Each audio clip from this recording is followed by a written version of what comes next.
The brutal deaths of Uday and Qusay Hussein, the sons of Iraqi dictator Saddam Hussein, marked a significant moment in the Iraq War. Their demise was a culmination of years of violence, power struggles, and the eventual fall of the Hussein regime. The following story delves into the lives of Uday and Qusay, their brutal deaths, and the impact it had on Iraq. Uday and Qusay Hussein were born into a life of privilege and power, the sons of Saddam Hussein, one of the most feared dictators of the 20th century. Uday, the elder of the two, was born in 1964, and Qusay followed in 1966. From an early age, both brothers were groomed to inherit their father's brutal regime. Uday was initially groomed to be Saddam's successor. He was given significant control over Iraq's media, sports, and even the paramilitary force known as the Fedayeen Saddam. However, Uday's violent and erratic behavior soon became a liability. Known for his sadistic tendencies, Uday was involved in numerous crimes, including rape, torture, and murder. His reputation for cruelty was so severe that even his father grew wary of him. In 1988, Uday's erratic behavior reached a tipping point when he murdered his father's personal valet, Kamal Hana Gageo, during a party. The killing, reportedly over a perceived slight, enraged Saddam. As punishment, Uday was briefly exiled to Switzerland, but he soon returned to Iraq, where he continued his reign of terror. Unlike his brother, Qusay was more reserved and calculated. He played a key role in maintaining the internal security of the regime, overseeing the Republican Guard and other security forces. Qusay was instrumental in suppressing uprisings, particularly among the Shiite and Kurdish populations, and was responsible for the brutal crackdown following the 1991 Gulf War. Despite his more subdued public persona, Qusay was no less brutal than his brother. He was deeply involved in the regime's torture, executions, and mass killings. His loyalty and efficiency in maintaining Saddam's power earned him the role of de facto successor after Uday's behavior became too volatile. The Iraq War, which began in March 2003, was a turning point for the Hussein family. The US-led invasion aimed to dismantle Saddam Hussein's regime under the pretext of eliminating weapons of mass destruction, WMDs, and liberating the Iraqi people. As coalition forces advanced, the Hussein family's grip on power weakened, leading to the eventual capture and execution of Saddam Hussein in December 2006. But before that, the focus turned to his sons, who had become key figures in the regime. As the invasion unfolded, Uday and Qusay went into hiding. The U.S. military launched an intensive manhunt for the two brothers, offering a $15 million reward for information, leading to their capture or death. The brothers, known for their ruthlessness, were considered high-value targets, and their elimination was crucial for the coalition's efforts to destabilize the Hussein regime.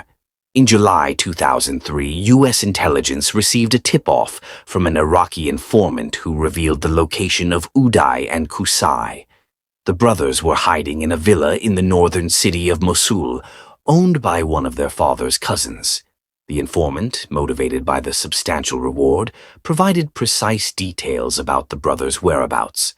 On July 22, 2003, Task Force 20, a U.S. Special Operations Unit, along with the 101st Airborne Division, surrounded the villa where Uday and Qusay were believed to be hiding. The mission was clear: capture or kill the Hussein brothers. The operation began in the early morning hours. U.S. forces called for the brothers to surrender, using loudspeakers to demand their peaceful surrender. However, Uday and Qusay refused to comply, opting instead to engage in a violent standoff. The villa, fortified with thick walls and heavy weaponry, became a fortress. The U.S. forces initially attempted to breach the villa using small arms and grenades. However, they were met with heavy resistance from inside the compound. The brothers, along with Qusay's 14-year-old son, Mustafa, and a loyal bodyguard, were armed with automatic rifles, grenades, and other weapons. The firefight quickly escalated into an intense battle. As the standoff continued, U.S. forces escalated their efforts to neutralize the brothers. The villa's defenses proved formidable, with the thick walls absorbing much of the initial assault. Task Force 20 then called in reinforcements, including helicopters and additional ground troops. The battle raged for several hours, with both sides exchanging heavy fire. U.S. forces launched multiple rocket-propelled grenades, RPGs, and anti-tank missiles at the villa, attempting to break through the defenses. The resistance from inside the villa remained fierce, as Uday and Qusay fought desperately to avoid capture. After hours of intense fighting, U.S. forces decided to bring in heavier firepower to end the standoff.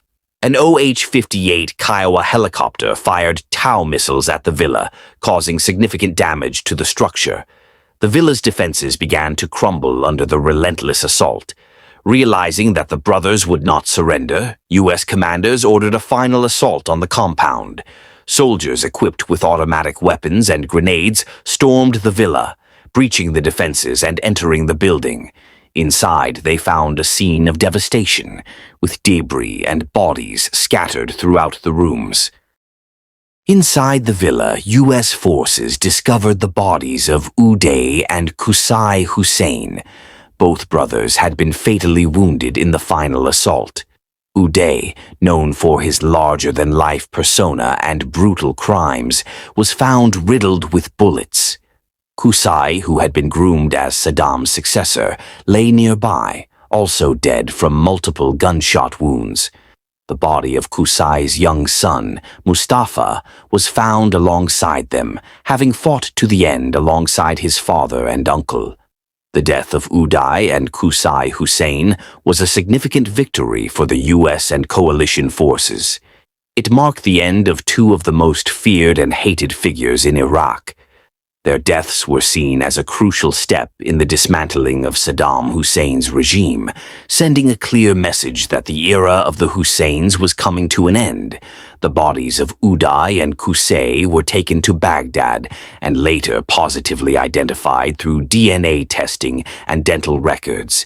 Their deaths were announced to the world by the U.S. military, and images of their corpses were released to the media as proof that the Hussein brothers were indeed dead.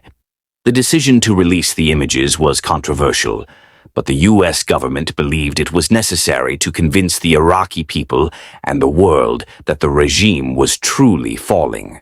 In Iraq, the reaction to the deaths of Uday and Qusay was mixed.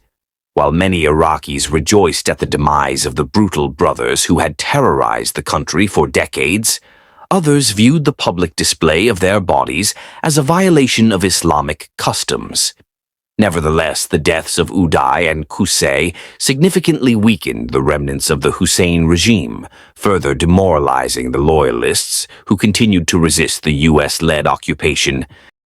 The brutal deaths of Uday and Qusay Hussein marked a pivotal moment in the Iraq War. Their demise symbolized the crumbling of Saddam Hussein's regime and the end of an era of unimaginable brutality. While their deaths did not immediately end the conflict in Iraq, they represented a significant victory for the coalition forces and a moment of catharsis for many Iraqis who had suffered under their rule.